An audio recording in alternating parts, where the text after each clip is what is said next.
Good evening, welcome.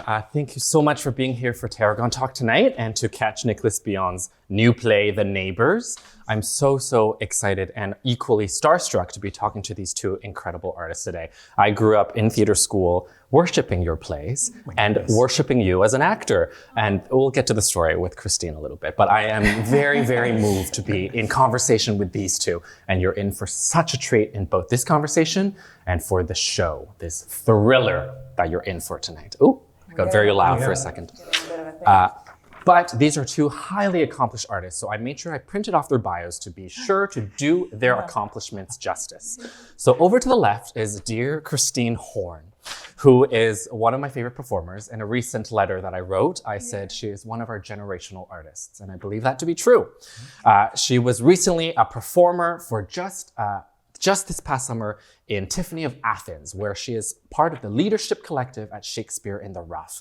Other projects at Shakespeare in the Rough have been Portia's Julius Caesar, As We Live It, Richard III, and she has also been writing a play with Rough. Yes. Yeah, called Old Miranda, featuring Chick Reed and Tom McCannis. So stay tuned for that, because it's gorgeous. Other incredible stage credits include all the various incredible theaters across this country. Some recent credits include Wicked Nicks at YPT, Infinite Life at Coal Mine, Angels in America at Buddies and That Arts Group, Light, Prince Hamlet, where she played Hamlet and I played Ophelia, and extensive work across film, television, and all the different mediums of storytelling.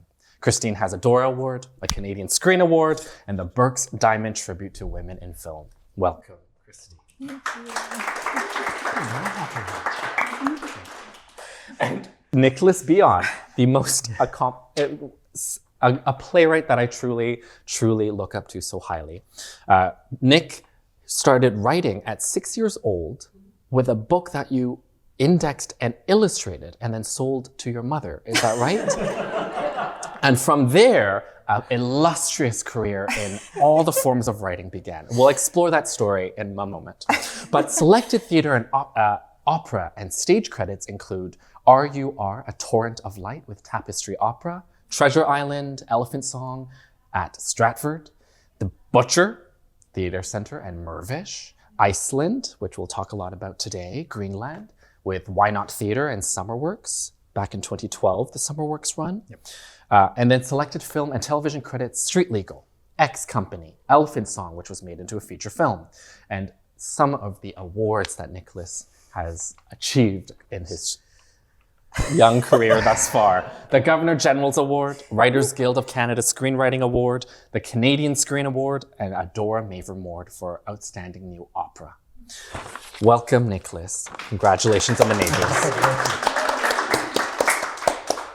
So to start us off, I wanted to chat as close collaborators. Could you share with us the origin story of how you met and started working together?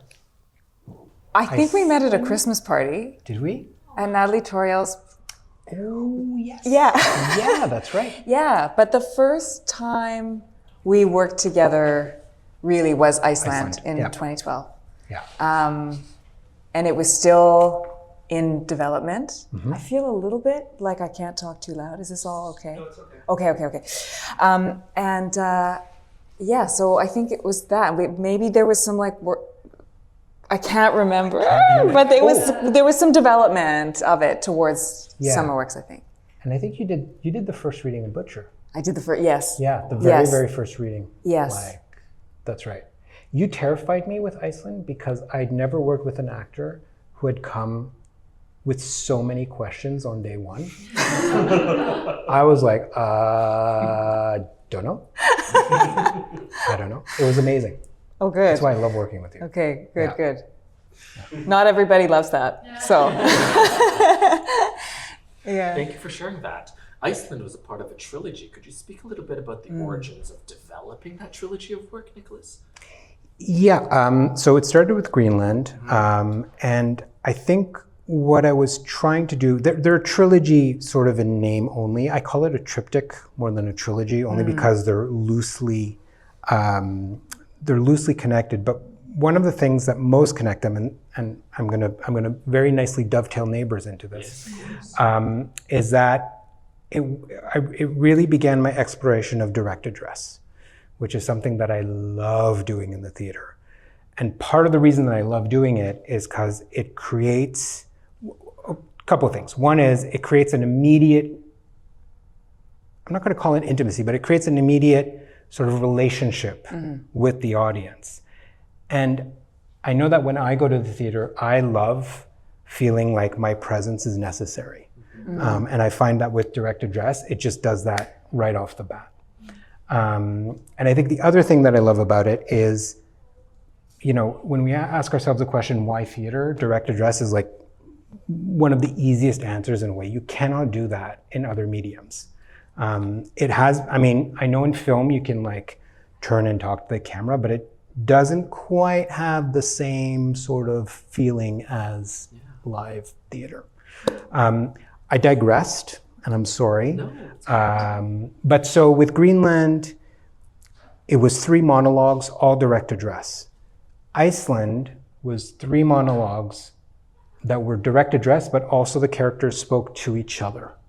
And I think that was sort of the like next step of like, what happens if they both talk to the audience and talk to themselves? And I think you'll see that with Neighbours, that's a continuation of that sort of idea of like, we can talk, and create the story that way. So it's really a 3-hander. Thank you for that. Do you feel in performing Iceland or in performing some of Nicholas's play, has that relationship with the audience informed part of your performance? Yeah, and I had forgotten about this until you were talking, but there was at the SummerWorks one, I remember somebody talking back to me. On opening. Yeah. It was opening. Because the character I played was Estonian and sometimes was like looking for a word. And so I was looking for a word and some very nice lady in the front gave me the word. I was trying to trying to remember the word blushing, and the lady was like, blushing. And it's like, I can't pretend that's not happening. And so it was a really lovely, I love that piece of it. And I do remember through rehearsal also there being conversations about like, well, who are we talking to? And all kind of like trying to figure that out. And then you get into the theater and it's like, oh, well, I'm just talking to the audience. So it was my first time doing a play like that and realizing that that's enough. I don't need to like invent, I don't need to make them something else in order to tell the story. I quite like, which is not for, some people do, but for me it was so wonderful to just go, oh, I'm actually just speaking to the audience, And some actors get very frustrated with me because they're like, who am I talking to? And I say, the audience, and they're like, no. Yeah. Who am I talking to? Is it my mother? Is it my, it's a very cool experience. You thanked the way. woman. I remember that very clearly. She said the word and you were like, oh, thank you. And like just kept going. And it kept going. So great. Yeah. That's magic. Yeah, it's a really lovely thing. Yeah. Thank you. And I promise we will dovetail into the Neighbours.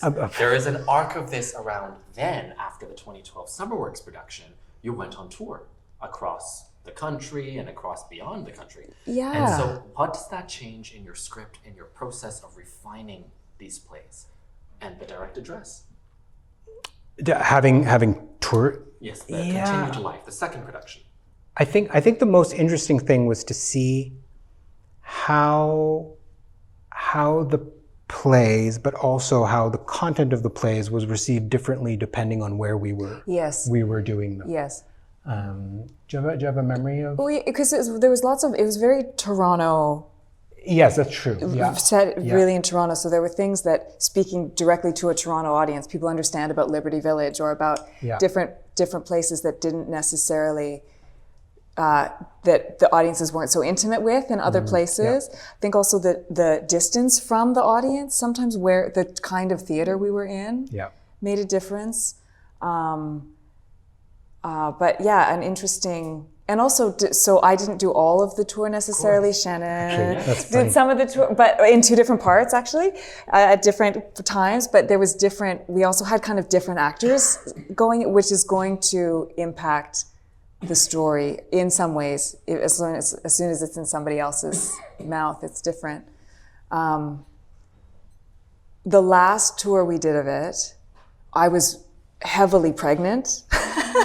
So there was also a wardrobe change that had to happen. And so I remember then there being feedback about the kind of choices that they thought, audiences thought were character choices about the wardrobe that changed, like it changed the impression of the character because of the different dress that I was wearing.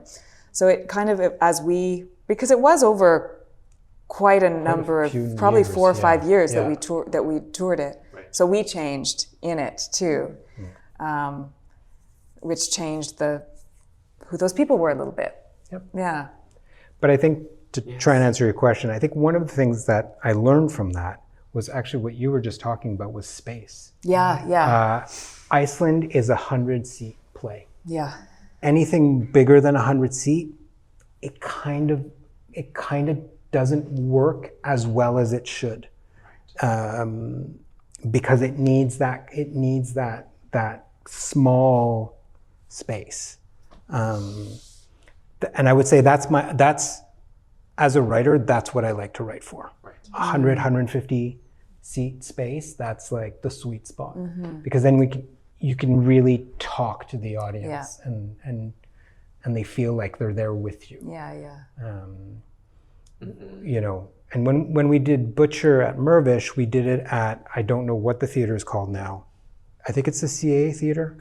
But it's very, very, it's very, so like, I remember watching a show at the very back and I was like, my goodness, it feels like I'm watching them on a small screen TV. Yeah. It was a very strange feeling. And I was like, I don't know that it works the same because of that. Thank you. That's such an interesting note. And something that I've been noticing across our audiences through previews for the Neighbours and even internally within the staff is there's a certain breathing with the story, breathing with the actors. There's a tightrope walk that you'll see tonight, a tension. And in a small house with 100, 150, you really breathe along with, or hold your breath along with the actors on stage, or the characters. So this brings me to the Neighbours in that this is actually the Canadian premiere. It first opened and was produced at Theatre Office Natori in Tokyo, Japan. And so I wanted to ask, what was that experience like, having that first production in Japan and then having that journey to the extra space downstairs? I unfortunately didn't see the Japanese production because I had a conflict. But Theatre Office Natori is a theater company that I've worked with quite a bit over the years. And they've done something I still can't quite wrap my head about, but what they do is they basically say, okay, we have an opening here, so whatever your next play is, we'll just put it here. We'll just do it here. Cool? Just tell us what the cast is, and then we'll just figure it out. Wow. And so Neighbours was one of these slots that they had. And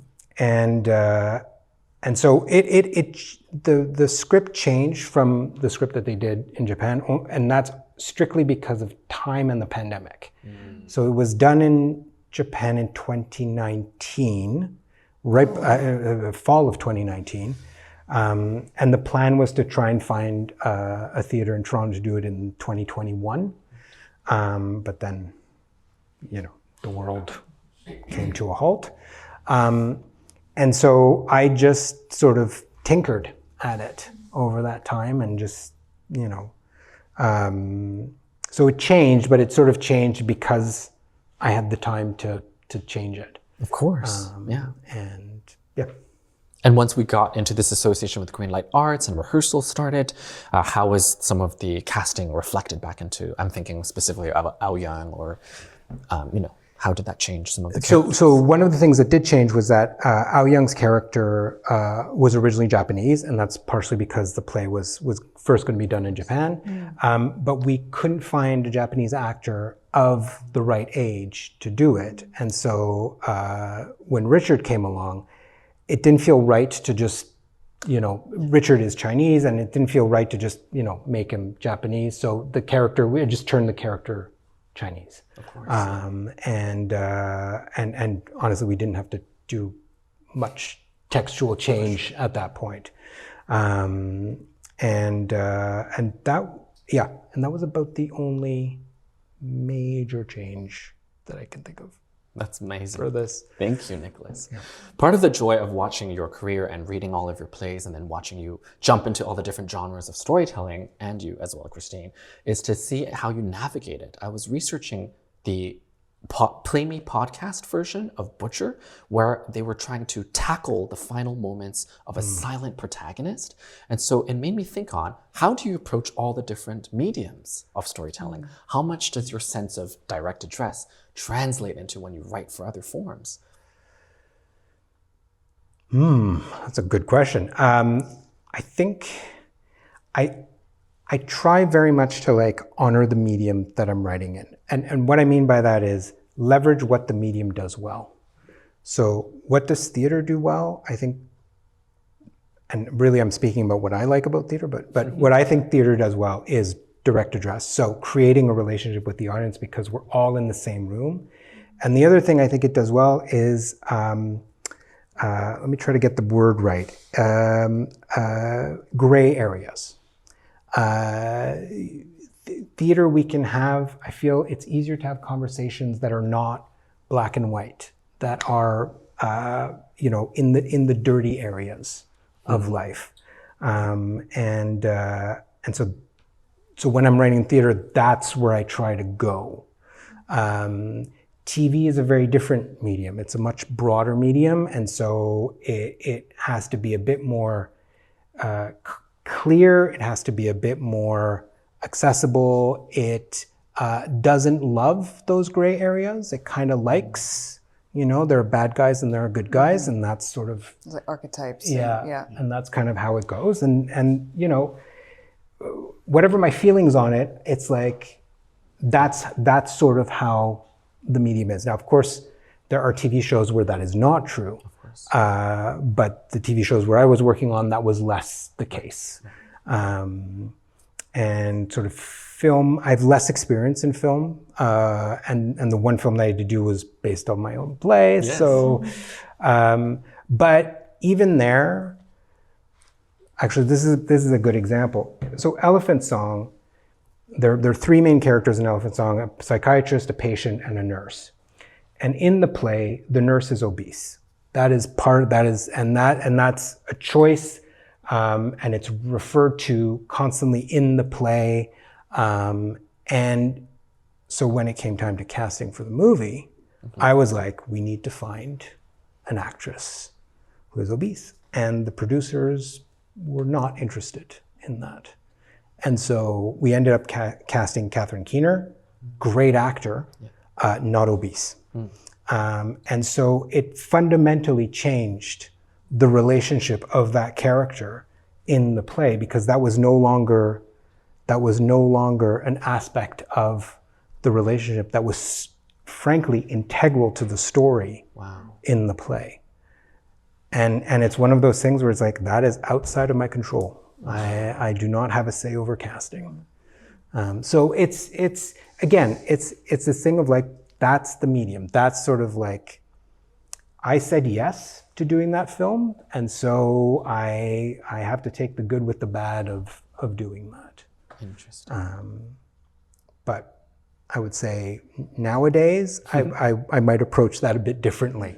I was wondering, how did you approach it creatively? Like, did you have to feel like you had to solve anything in the writing, or did you just really abandon? No. I had to figure out how to make that work. Oh, wow. And I'll be honest, I'm not sure I succeeded.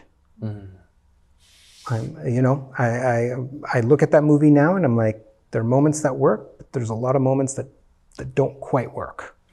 But it was in some ways, I'm like, it was my first screenplay. So I was learning on the job, and, but, you know, the one thing that film did, I don't know if this is ironic or not, but the movie didn't do very well. It kind of went on the festival circuit and died the death that it did.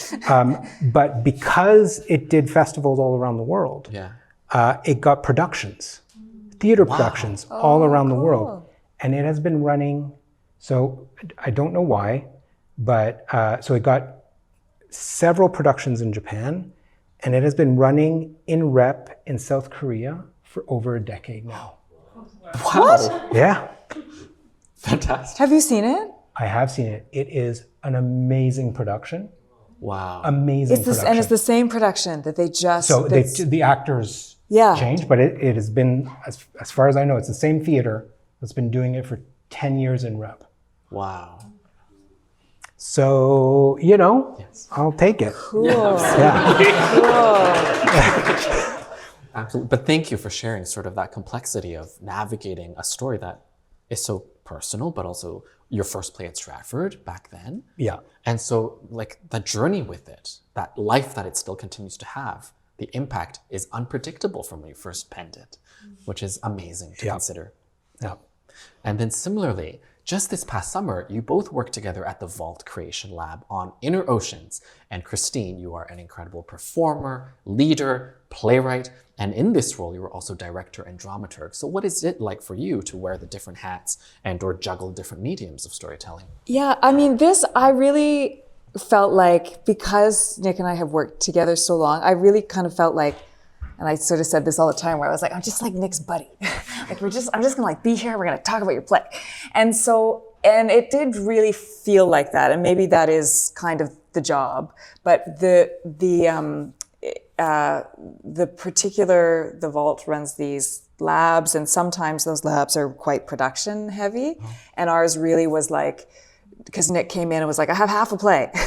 Or it was a play, I mean, it's an interesting journey, actually, that play too for you. But when we came into doing this process, it was like, wasn't even finished. So there wasn't, a first draft wasn't finished. So we really were like, the point of this is just the play. And so we didn't care about any of the production stuff. And so it really was about like, let's get good actors together and let's like work out this play. And I think that my tendency to ask Nick 40,000 questions about a script was like really, that was kind of the job, was to figure out what are the, to just talk about the story and the characters and all the, like you mentioned, those gray areas, and getting into the parts of the characters or the stories that are kind of ugly or, you know, messy and all of that. And really just being able to work out a story and work out relationships and characters together.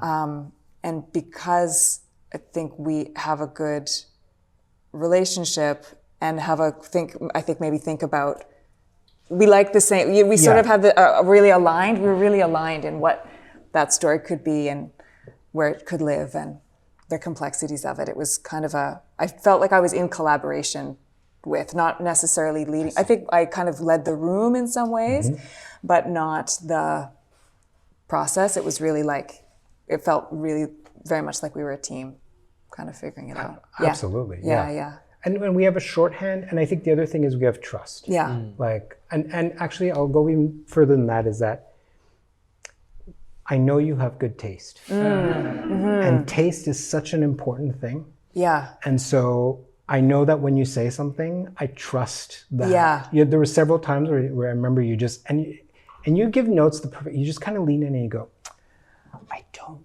know if you need that. Right. You know? And I'm like, don't need that. Yeah. Great, got it. Yeah. You know? And I think that's like, and because I know what you like, and because I like what you like, if that makes sense. Yeah. Like I know that when you tell me something, I can trust that it is right for what the project is Yeah, and yeah. wants to be. Yeah, yeah. It was a really fun, exciting thing to work on. And every night every night of that reading, there were 4 or 5. It was like a new draft. Yeah. And sometimes those actors were reading it cold because Nick would go away and write and come back and hand them new pages, and they'd be like, "Okay." And so every time we read it, it was something new, and we would sit at the back and hear it, and that's when it'd be like, "I don't think you need that." Yeah. So it was like, it was a really, like, the whole process we really were using to like get the play from being half a play at the beginning to, you were 6 or 7 drafts in, I think, by the time we finished. You'd like, so it was a very generative, fun time. And I love working on new plays. I love those conversations. I love working it out. And being an actor, I find really stressful. So to get to be in the new play part of it and just talk about the play without having to like read the play out loud in front of people was like the best. So that was also just such a joy to get to do that part of just talking about the play. Absolutely. Without the performance part I really loved it. Yeah. Thank you, Christine. Thank you both for sharing insight on that. And it segues perfectly. It's something that I've been thinking a lot about, spending a lot of time here at Tarragon Theatre, which is new Canadian plays, and getting a chance to work with you and having Judith in the building, really considering the joys of new Canadian plays or developing new plays. And then working with you at Shakespeare in the Rough, thinking on, yes, it's a Shakespeare company, but it feels very much like you were interested in analyzing it or recontextualizing it in a new contemporary, new Canadian play way. Yes. And so I wanted to ask you both, what's something that's very joyful about writing new plays in this moment in time? Joyful might be a leading question. I apologize. What is something that is conjured to you when you think about working on new Canadian plays at this moment in time? Yeah, I mean, I will maybe speak to it from my kind of producer brain, my leadership brain at Shakespeare in the Rough, because I just love being able to like help unleash the wild imaginations of the writers and the performers and the creators. Like, if anybody who doesn't know, Jeff is writing our adaptation at Shakespeare in the Rough this summer, and being able to provide a space for you to create something and to put that out into the world is so exciting. There's a lot of joy for me in being able to make a space for somebody else to go nuts. So it's great. Yeah, you. I mean, my answer is going to be so much more selfish. Please! It should be. No, Yeah. I love that. Yeah. I just like the discovery. Mm-hmm. When I come in with a play, I have a notion of what it is, but I don't know what it is. And I don't know exactly what I'm trying to say. I have an idea of what I'm trying to say, but I don't know exactly.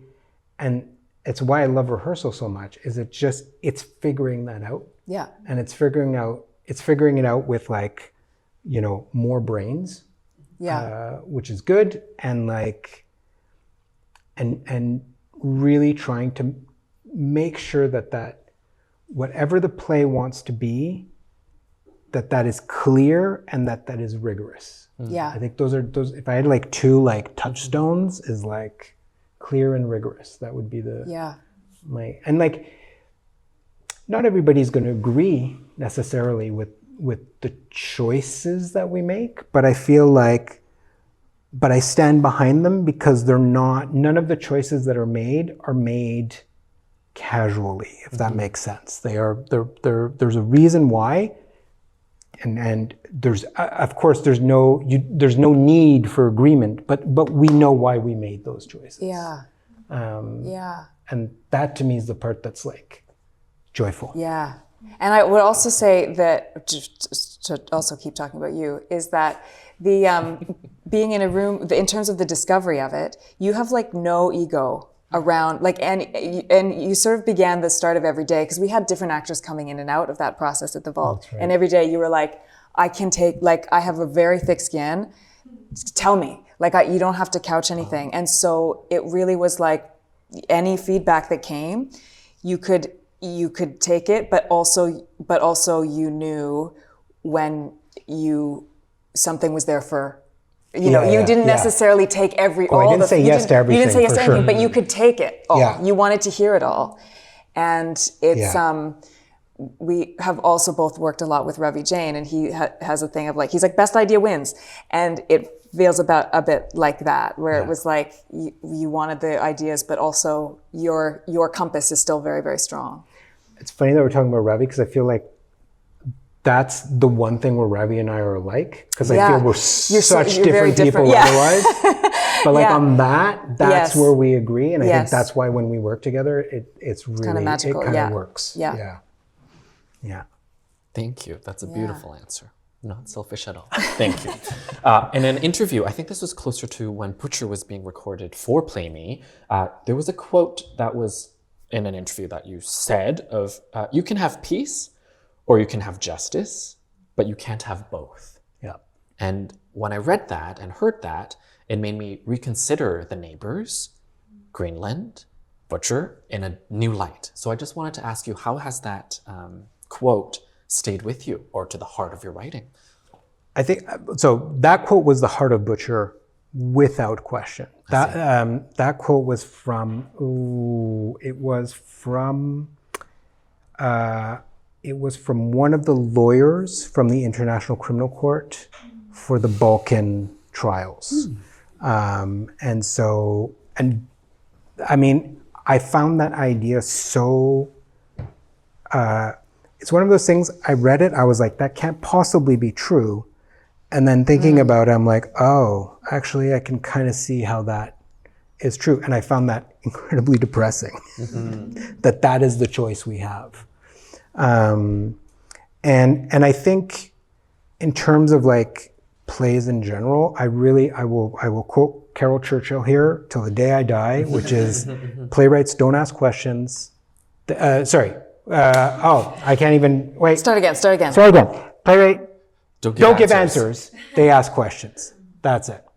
And so, and Chekhov has a variation on that, which is, it's about asking better questions. It's finding the better question.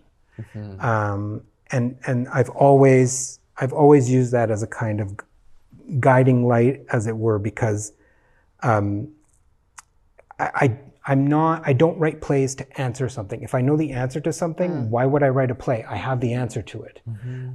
What I'm much more interested is, you can have justice or you can have peace, but you can't have both. I don't know what to do with that. So I'm going to write a play about it.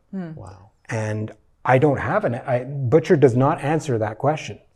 But I think it asks that question in a narrative way and in a dramatic way that lands differently than just hearing it as a quotation. 100%. And so with all my plays, I'm like, if you're looking for answers, I'm not your playwright. That is not what you're going to get. Right. There are very few. I think I put this in my playwright's note for Neighbours. There are very few definite answers in the Neighbours. There's a lot of questions. And hopefully you will walk away from Neighbours with some of those questions sort of rattling around in your head, and we can all come up with our own answers, or we can just keep thinking about that question and turning it around and looking at it different ways and just going, what is this? Thank you, Nicolas.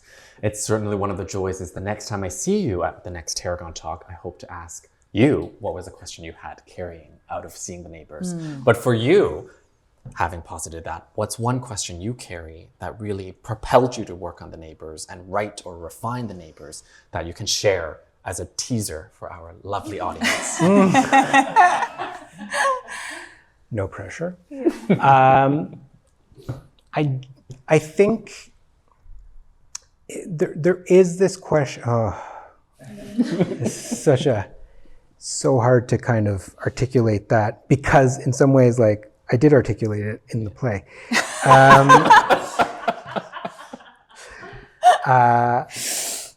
But I'll say this. I think Neighbours partially came out of this idea of I don't know if this is true. Okay.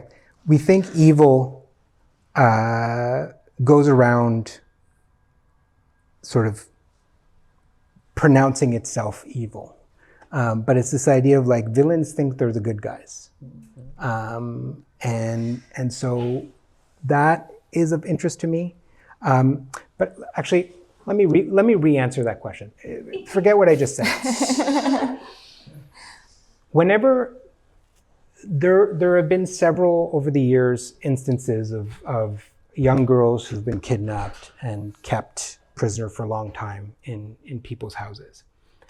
And inevitably, the press will go around and they will interview people who lived around there. And you will always hear the following: I don't understand. He was such a nice man. He was such a nice man. I can't believe that was there. And the fact that is always said, I'm like, okay, that's interesting.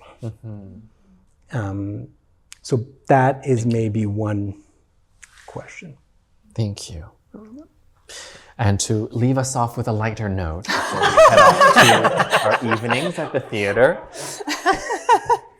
one of the things that I loved discovering and researching your long collaboration together was the Quarantine Chronicles that you both worked on and that you wrote with Rosamund. I completely forgot about until Jeff mentioned it right before this. I was like, what? Oh, yeah. That's right. And it makes me think on how art has helped society or helped us move through difficult times or difficult periods of isolation and has brought us together like we are in this room. And so I just wanted to ask, what might be a final thought about how art is a revitalizing force for you to share with our audience? Okay. You go. You want me to go? Yeah. I'll go. I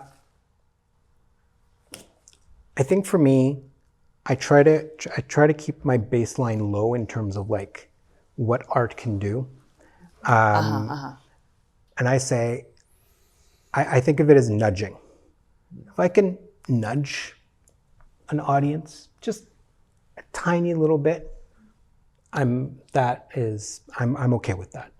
I don't expect a play to change someone's mind or perspective or anything like that, because I think that's too tall an order. But I think if art can nudge someone, I think that's a job well done. Thank you.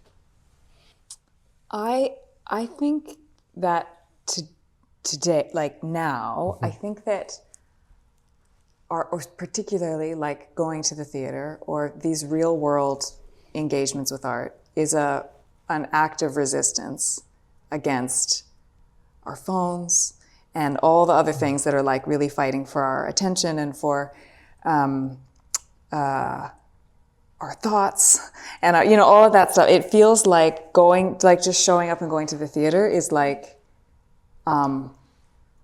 is kind of taking your life back in some ways. And so I think that there's something like the same as like going to a concert or reading a book or whatever. Like I think that there's engaging with art in a real way, real live way, resists the kind of culture that we're in at the moment. And it can be anything. I'm all kind of like you. Like so whenever anybody is like, what do you hope people take away from this play? Or what do you hope people, I'm like, I don't hope anything in particular. But I think it's so just to go and see it, just to like go and do it is amazing. Yeah. That's a better answer. It's not. Much better. It's not. Yes. And I hope for our audience tonight in the Neighbours and in this conversation that you feel nudged, that you may reclaim your life as well and experience this art. But before the show, please join me in thanking our two incredible guests.